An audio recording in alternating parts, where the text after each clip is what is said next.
Hello friends, welcome to my channel. అందరూ ఎలా ఉన్నారు? అందరూ బాగా ఉన్నారు అనుకుంటున్నాను. మీరు కానీ ఫస్ట్ టైం నా వీడియోని చూసినట్టయితే ప్లీజ్ సబ్స్క్రైబ్ చేసుకోండి, అలాగే లైక్ కూడా చేయండి. ఇది మండే బ్లాగ్ ఫ్రెండ్స్. మండే రోజు మా ఇంట్లో చిన్న వెకేషన్ కోసం నేను ఇలాగా స్వీట్లు అనేవి తయారు చేశాను. నాకు వచ్చినవి ఈ క్యారెట్ హల్వా అండ్ అలాగే సేమియా, అలాగే పులిహార అనేది చేశాను. చాలా బాగా వచ్చింది ఫ్రెండ్స్. కాంబినేషన్ అనేది సూపర్గా ఉన్నది. ఒకసారి మీరు చూడండి. ఫస్ట్ ఉదయం లగ్గానే మాకు టిఫిన్లు అనేవి చేసేసామండి. టిఫిన్లోకి దోశలు అలాగే పెరుగన్నం ఉంటే 2 సర్దుకొని 2 తినేసామండి. అలాగే క్యారెట్కి తొక్కలు అనేవి తీసుకొని శుభ్రంగా వాష్ చేసుకొని తొక్కలు గీసుకున్నాను. ఆ తర్వాత ఇలాగ తురుము అనేది చిన్న తురుముతో నేను బాగా తురుముకున్నానండి. తురుముకున్న తర్వాత నెయ్యి అనేది వేసుకున్నాను. నెయ్యి వేసుకొని క్యారెట్ అనేది బాగా వేపాలండి.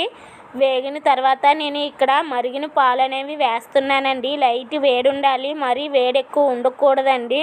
నేను జస్ట్ లైట్గా వేడి చేసుకున్నాను మరిగించిన పాలే. ఆ తర్వాత మనం క్యారెట్ ఎంతవరకు ములిగితే అంతవరకు క్యారెట్ అనేది వేసుకోవాలండి. ఇలాగా వేసుకోవడం వల్ల క్యారెట్ అనేది బాగా ఉడకడం వల్ల మనకి టేస్ట్ అనేది చాలా బాగుంటుంది. ఇలా తురుమాను, లేదంటే మీకు ఇంకోసారి కుక్కర్లో ఈజీగా వండడం ఇంకోసారి మీ అందరికీ బాగా చూపిస్తున్నాను సింపుల్ ప్రాసెస్ తోటి. ఆ తర్వాత ఇందులో క్యారెట్లోకి నేను ఆల్రెడీ పంచదార అనేది వేసేసుకున్నాను. మీకు చూపించడం మర్చిపోయాను. మన తీపిదనం ఎంత కావాలంటే అంత క్యారెట్ అనేది షుగర్ అనేది వేసుకోవాలి. నేను 2 కప్పులు క్యారెట్కి 1 కప్పున్నర పంచదార అనేది తీసుకున్నాను ఫ్రెండ్స్. మా ఇంట్లో స్వీట్ అనేది చాలా బాగా తింటారు. ఆ తర్వాత కొంచెం ఇలాచీల పౌడర్ కూడా వేసుకున్నాను. చూడండి, కొంచెం వాటర్లా ఉన్నది కదా, ఆ వాటర్ ఏది ఉండకూడదు, అంతవరకు ఇంకనివ్వాలి. ఇక్కడ చూడండి, నేను నెయ్యిలోనే జీడిపప్పు కిస్మిస్ అనేవి వేగించుకుంటున్నాను. ఫస్ట్ పక్కన క్యారెట్ హల్వా వేగుతుంటేనే ఇక్కడ నేను జీడిపప్పు బాదం పప్పు ఉంటే మీరు బాదం పప్పు కూడా వేసుకోవచ్చు. నా దగ్గర లేదు, అందుకే నేను జీడిపప్పు కిస్మిస్ అనేది వేగించుకున్నాను. చూడండి, అనేది ఉడికిపోయింది. క్యారెట్ హల్వా అనేది తయారైపోయింది. ఇప్పుడు ఇక్కడ నేను సేమియా అనేది చేస్తున్నాను ఫ్రెండ్స్. చిన్న వెకేషన్ అనేది ఉన్నదని చెప్పాను కదా, అందుకని సేమియా కూడా చేస్తున్నాను. మీ అందరికీ తెలుసు, నా ఛానల్లో నేను సేమియా అనేది ఎలా చేస్తానో నా వీడియోలో ఆల్రెడీ ఉన్నది. మీరు ఎవరు చూడకపోతే ఒకసారి నా వీడియోలోకి వెళ్ళి చూడండి. సేమియా కూడా రెడీ అయిపోయింది సింపుల్గా ప్రాసెస్లోని.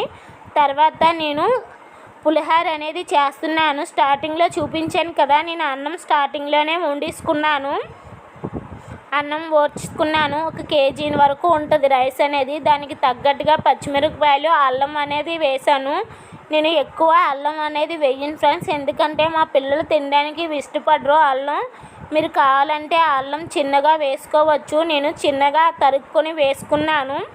తర్వాత ఇలా పళ్ళెంలో అన్నం వేసుకొని మధ్యలో అల్లము పచ్చిమిరపకాయలు కరివేపాకు కూడా వేసుకోవచ్చు. నా దగ్గర కరివేపాకు లేదని నేను వేయలేదు. ఆ తర్వాత ఇలాగ పోపు అనేది పెట్టేసుకున్నాను.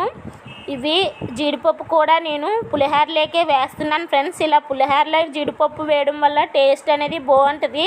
ఇది నూనె ఫ్రెండ్స్, నెయ్యిలో మాత్రం నేను వేయించలేదు, ఎందుకంటే పులిహోరలో నెయ్యి వేస్తే టేస్ట్ ఏమీ బాగోదు. మరోసారి చెప్తున్నాను, పులిహోరలో నెయ్యి మాత్రం వేయకండి. ఆ పక్కనే పోపు ఉడుకుతుంటే ఇక్కడ నేను చింతపండు అనేది ఉడికించుకుంటున్నాను. చూడండి, చింతపండు అనేది క్వాలిటీ ఇలా రావాలి. ఫస్ట్ చింతపండుని 1 పావుగంట ముందు నానబెట్టుకొని చింతపండు పులుపు అనేది తీసుకొని కొంచెం ఆయిల్ వేసుకొని అందులో చింతపండు వేసుకొని కొంచెం పసుపు కొంచెం ఉప్పు వేసుకుంటే మనకి ఇంచుమించు 2 నెలల వరకు చింతపండు అనేది నిల్వ అనేది ఉంటుంది. మనకి ఎప్పటికప్పుడే పులిహోర అనేది తయారు చేసేసుకోవచ్చు. ఆ తర్వాత ఇలాగా నిమ్మకాయ కూడా పిండుకున్నాను. చింతపండు ఎక్కువ వేసుకుంటే నిమ్మకాయ అవసరం లేదు. ఎంత పులుపున్నా 1 నిమ్మకాయ బద్దనే వేయడం వల్ల చింతపండు టేస్ట్ అనేది చాలా బాగుంటుంది. ఇక్కడ పులిహోర అనేది కూడా తయారనేది అయిపోయింది. ఆ తర్వాత ఇగో క్యారెట్ హల్వా సేమియా పులిహోర అనేది రెడీ అయిపోయింది. ఇప్పుడు నేను బాక్సులు కట్టేశాను. టిఫిన్ డ్రింక్ కూడా పట్టుకున్నాను. చెప్పాను కదా వెకేషన్ ఉన్నదని. చూసారా, వంట అయిన తర్వాత గిన్నెలు అనేవి ఎన్ని ఉన్నాయో. ఇప్పుడు ఇల్లంతా రెడీ అయిపోయింది. Please like and subscribe.